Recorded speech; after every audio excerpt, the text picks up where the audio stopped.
Welcome to this week's edition of Ask the Gov. Let's begin. Our first question comes from Mary in Council Bluffs. Mary asks, are there any companies in Iowa planning to expand this summer that will provide new jobs? Well, there are many companies that are expanding. Since you're from Council Bluffs, I'm sure you're aware of what Google is doing. They're in about the fourth or fifth phase of their expansion. We also have Facebook and Microsoft that are growing in the state of Iowa, 2 new fertilizer plants, and many existing Iowa companies that are growing. Companies like Vermeer and Hagee and Sukup Manufacturing, as well as many others throughout the state. So I'm excited about the economic growth that's going on in Iowa. We are now 7th lowest in the nation in unemployment, and we've seen a 30% reduction in the unemployment rate since I became governor, and 120,000 new jobs created. Our second question comes from Tony from Waverly. Tony asks, what's the status of the Skilled Iowa Initiative?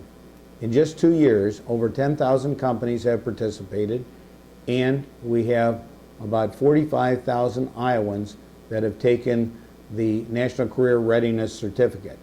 All of the public high schools in Iowa are offering this now to their students, and we have internships that have been developed. The program has been very well received.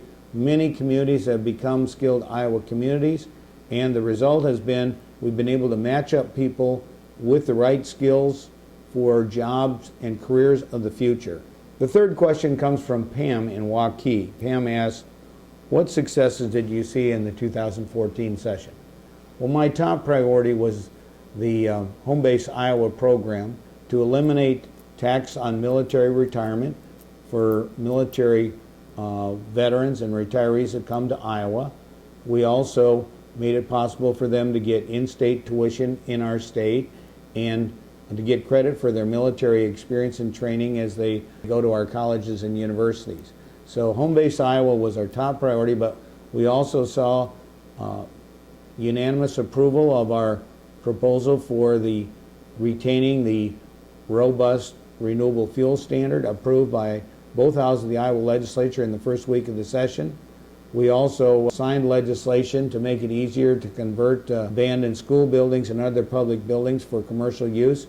I signed that bill at Victory Enterprises in Davenport. I also was proud to triple funding for our apprenticeship programs, helping many people to learn and get good jobs in construction and manufacturing. We also had success in providing the second year in a row no increase in tuition at our state universities. So we got 5 of 7 priorities, the top priority being Home-Based Iowa Initiative, making Iowa attractive for veterans.